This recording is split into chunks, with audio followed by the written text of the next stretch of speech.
जय सनातन धर्म की। प्रिय सनातनियों, आप सभी का स्वागत है हमारे इस कार्यक्रम में। सनातनियों, आज का वीडियो आप अगर देखने आए हैं तो आप इतना मत समझिए कि मैं सिर्फ नेताओं के लिए बात कर रहा हूं। आज का ये वीडियो हम सबको आईना जरूर दिखाएगा, क्योंकि मैंने इस वीडियो का टाइटल ही ये दिया है, नेताओं अंतरात्मा जागी हुई है या मर चुकी है। तो आपका इंटरेस्ट होता है कि चलो देखते हैं आज वीडियो में ऐसा क्या कहा जा रहा है। सनातनियों, एक बात को अच्छी तरह से समझ लीजिए कि जब ये शब्द कहे जाते हैं कि आपकी अंतरात्मा जागी हुई है या मर चुकी है, इसका मतलब ये होता है कि यदि आप अपने कर्तव्य के पथ से बिल्कुल विमुख हो चुके हैं, तब आपके लिए बात कही जाती है। और ये बात क्यों कही जाती है? क्योंकि हम सब अपने अधिकारों को लेकर के तो बहुत चिंतित हैं, सजग हैं। हमारे अधिकार कहीं हमसे छीन लिए जाएं तो हम विचलित हो जाते हैं, लेकिन हमारे अपने कर्तव्य क्या हैं, इस पर हम कभी ध्यान देते ही नहीं हैं। तो चलिए इतिहास के झरोकों से आज इस पूरे घटनाक्रम को देखते हैं।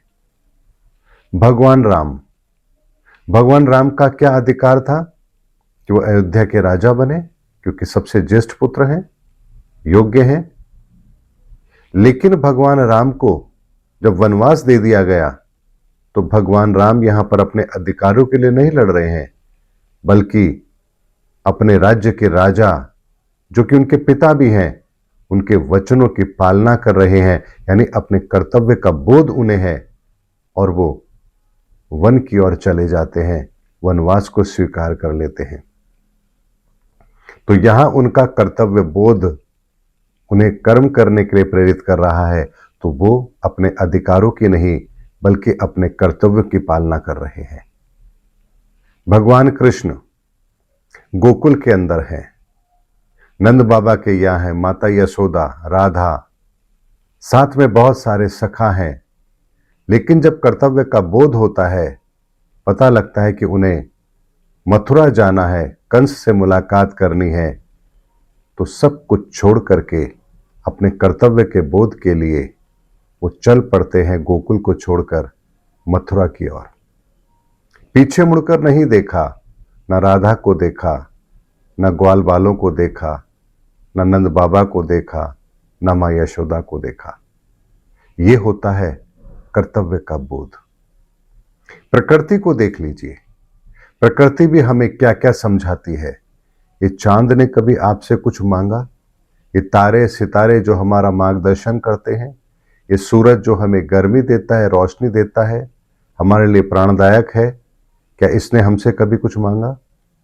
वर्षा होती है, वर्षा का जल आपको मिलता है, कभी इन्होंने आपसे कुछ मांगा? ऋतुएं आती हैं, हमारे मौसम बनते हैं, हमारा पूरा जीवन इन पर निर्भर है।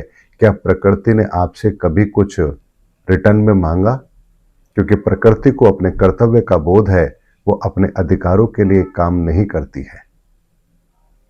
राजा जनक को ले लीजिए।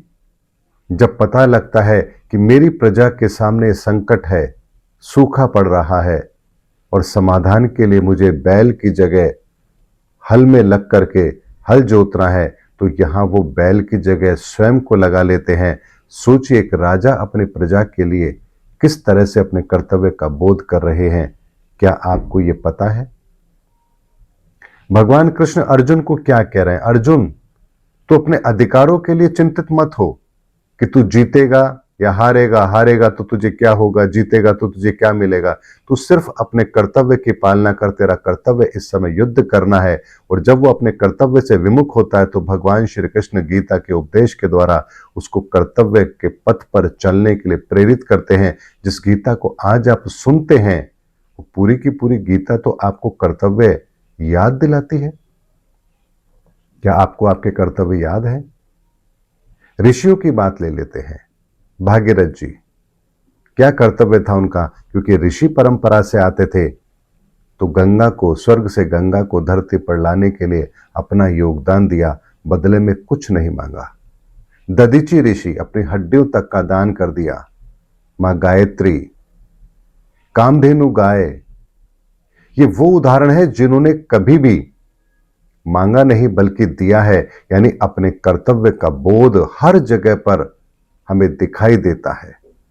त्रिदेवों की रचना, इनकी प्रतिज्ञा है त्रिदेवों की, इस धरती की रक्षा सुरक्षा करना, ये त्रिदेवों की प्रतिज्ञा है। वो अपना काम करते हैं, अपने कर्तव्य का बोध उन्हें है, लेकिन कभी अधिकारों के लिए कुछ नहीं किया।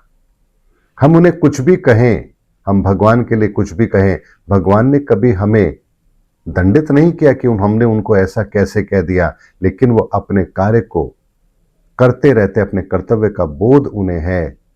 ये होता है कर्तव्य का बोध होना, अर्थात आपकी अंतर आत्मा जगी हुई है।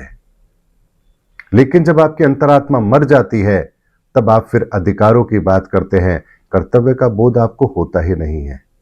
इसीलिए सनातनियों, अगर ये बातें आपके समझ में आ गई हैं, तो अब आगे की बात को भी जरा ध्यान से समझ लीजिए।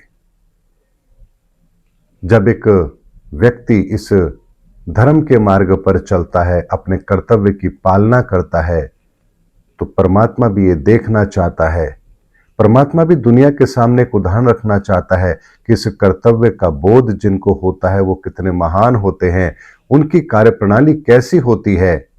तो यहां फिर आपने कुर्बानी के बहुत सारे उदाहरण देखे होंगे, इस्लाम में भी देखे हैं, हिंदू धर्म में भी देखे हैं। हिंदू धर्म में तो मैं ऋषियों की परंपरा के आधार पर भागीरथ जी, दधीच जी का उदाहरण दे ही चुका हूं। लेकिन जब इस्लाम की बात करते तो वहां भी आता है कि जब अल्लाह ताला कहता है कि मुझे कुर्बानी चाहिए, अपने सबसे अजीज चीज की कुर्बानी दो, तो वहां वो अपने बेटों की कुर्बानी देते हैं। यानी वो देखना चाहते हैं, ईश्वर भी ये देखना चाहता है कि जो मेरे रास्ते पर चल रहा है, मुझ पर विश्वास कर रहा है, क्या इसे अपने कर्तव्य का बोध है या नहीं है। तो यहां अपने कर्तव्य के लिए वो अपने बेटों की कुर्बानी भी दे देते हैं, तो यहां ईश्वर फिर प्रसन्न होता है। 10वें गुरु का उदाहरण ले लीजिए, उन्होंने केवल और केवल अपने कर्तव्य की पालना की है, कहीं पर भी अपने अधिकारों के लिए कोई लड़ाई नहीं लड़ी, केवल और केवल अपने कर्तव्य के लिए। 10वें गुरु हमारे सिख समाज से, इस समाज के लिए उन्होंने जो किया है, उसका कोई दूसरा उदाहरण आपको देखने को नहीं मिलेगा। लेकिन इसके विपरीत अगर हम आज की बात करें, तो आज हमारी स्थिति क्या है, हमारी सबकी अंतरात्मा मर चुकी है, हम में से किसी को भी अपने कर्तव्य का बोध है ही नहीं। एक नेता, उसको पता है कि उसके अधिकार क्या है, उन अधिकारों का प्रयोग कैसे करना है उनको पता है, लेकिन उनका कर्तव्य क्या है, क्या उनको वो याद है। एक शिक्षक को क्या ये याद है कि उसका कर्तव्य क्या है, समाज को शिक्षित करना, बच्चों के अंदर संस्कारों को रोपित करना। एक नेता का कार्य क्या है, जो जिम्मेदारी उन्हें दी गई है समाज की सेवा के लिए, देश की जनता की सेवा के लिए, क्या वो कर रहे हैं, नहीं कर रहे। एक डॉक्टर का कर्तव्य क्या है, क्या वो लोगों के जीवन के अंदर उनको स्वास्थ्य लाभ पूरी तरह से मिले, क्या इसके लिए कार्य कर रहे हैं, नहीं, केवल अस्पताल चलाने के लिए कार्य कर रहे हैं। एक व्यापारी सिर्फ पैसा कमाने के लिए व्यापार कर रहा है, लोगों को सुविधा मिले इस पर उसका कोई ध्यान नहीं है। एक उद्योगपति केवल और केवल प्रॉफिट कमाने के लिए बिजनेस कर रहा है, उद्योग लगा रहा है, लेकिन इससे देश की जनता को फायदा हो, क्या इसके लिए कोई वो कार्य कर रहे हैं, नहीं कर रहे। धर्मगुरु, हमारे हाथ में दंड होना चाहिए, हमारे नाम के आगे श्री श्री 1008, 1,08, 108 न जाने क्या क्या पदवी, शंकराचार्य, धर्माचार्य, न जाने कौन कौन से पद हमारे नाम के आगे लगे होने चाहिए।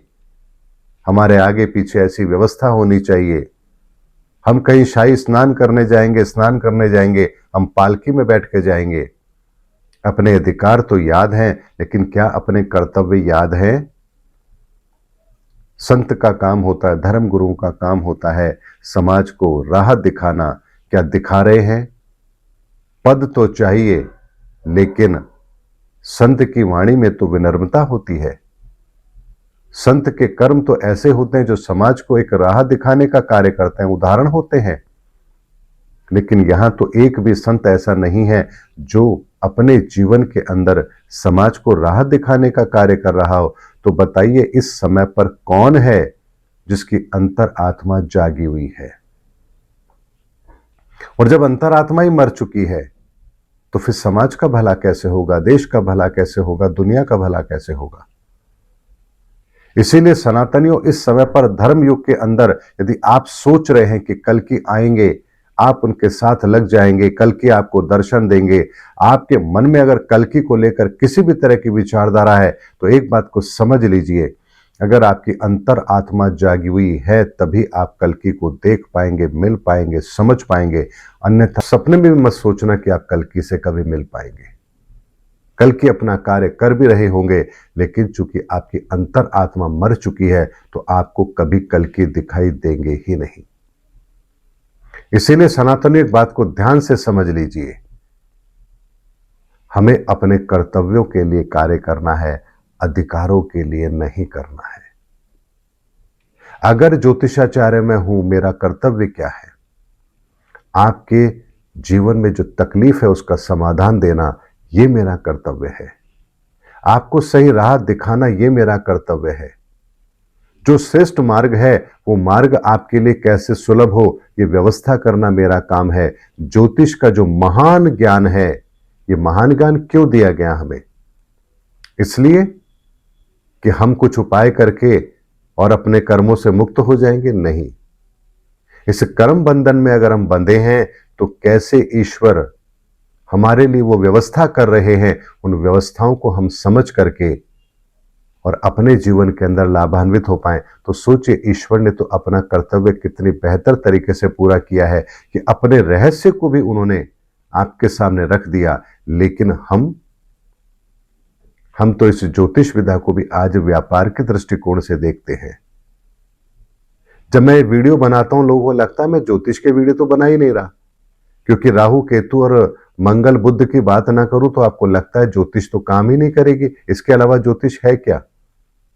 लेकिन सनातनियों, ये जो कुछ भी बातें मैं कर रहा हूं, ये ज्योतिष का ही हिस्सा है। ज्योतिष इससे अलग नहीं है। ज्योति की तीश अर्थात उस परमात्मा के प्रकाश का विस्तार, यही तो ज्योतिष है। और उसका विस्तार कहां नहीं है? हर जगह तो उसका विस्तार है। तो क्या हर दृष्टिकोण से आपके सामने बात ना रखूं? केवल इतनी सी बात रखूं कि आपकी कुंडली और आपकी कुंडली के समाधान, ताकि आप लाइन लगा के मेरे पीछे आते रहें और मैं आपकी कुंडलियां देखता रहूं? ठीक है, आप लोगों की कुंडलियां देखना मेरा धर्म है, मेरा कर्तव्य है। आपको समाधान देना मेरा कर्तव्य है, उसकी पालना भी मैं करूंगा। लेकिन इसके अतिरिक्त भी तो मेरा और कोई धर्म है, मेरा कर्तव्य है आप लोगों को सही राह दिखाना, आप लोगों को सही मार्ग पर चलने के लिए प्रेरित करना। क्या ये मेरा कर्तव्य नहीं है? इस महान ज्योतिष ज्ञान को जन जन तक पहुंचाना, क्या ये मेरा कर्तव्य नहीं है? आपके जीवन के अंदर आपकी तकलीफों का समाधान आपको मिल जाए, क्या ये मेरा दायित्व नहीं है, मेरा कर्तव्य नहीं है? तो क्या हमें अपने कर्तव्यों के प्रति सजग नहीं होना चाहिए? क्या हमें अपने कर्तव्यों की पालना नहीं करनी चाहिए? हमारी अंतरात्मा मर कैसे सकती है? यदि हमें अपने आसपास की घटनाओं को देख करके भी अगर हमें अपने कर्तव्य का बोध नहीं हो रहा है, तो हमारी अंतरात्मा फिर मर ही चुकी है, जागी हुई कहां है? एक बच्चों को अपने पिता की संपत्ति पर क्या अधिकार है, ये सब कुछ पता है, लेकिन अपने माता पिता के लिए उसके क्या कर्तव्य है, क्या ये उसको पता है? एक बच्चे को अपने परिवार से, अपने माता पिता से क्या चाहिए उसको पता है, लेकिन माता पिता के लिए, समाज के लिए उसके क्या कर्तव्य है, क्या ये उसको पता है? अगर हम अपने कर्तव्य की पालना करेंगे तो दूसरों के अधिकार अपने आप सुरक्षित हो जाते हैं। इसीलिए इस समय पर मैं नेताओं से भी, धर्म गुरुओं से भी, शिक्षकों से भी, व्यापारी से भी, उद्योगपतियों से भी, ज्योतिषाचार्यों से भी, समाज के प्रत्येक वर्ग से यही हाथ जोड़ करके निवेदन कर रहा हूं कि कल्कि का कार्य आरंभ हो चुका है। आप अपने कर्तव्य के प्रति सजग होइए। आप केवल और केवल अपने कर्तव्य के प्रति समर्पित भाव से कार्य कीजिए। अधिकार आपके क्या है इसकी परवाह मत कीजिए, केवल और केवल अपने कर्तव्य की पालना कीजिए। एक नेता का कर्तव्य है अपने समाज के लिए, अपने देश के लिए, अपने क्षेत्र के लिए बेहतर व्यवस्था उपलब्ध कराना। लेकिन जब कोई विकास कार्य भी होता है तो सबसे पहले वो ये देखते हैं कि उनका कमीशन उनको मिलेगा कि नहीं मिलेगा। अगर किसी का ट्रांसफर करना है तो पैसे मिलेंगे या नहीं मिलेंगे। सारा का सारा खेल पैसों का है। सोचिए आप कर्तव्य से कितने दूर जा चुके हैं, तो ऐसे में क्या आपकी गति श्रेष्ठ होगी? कभी नहीं हो सकती।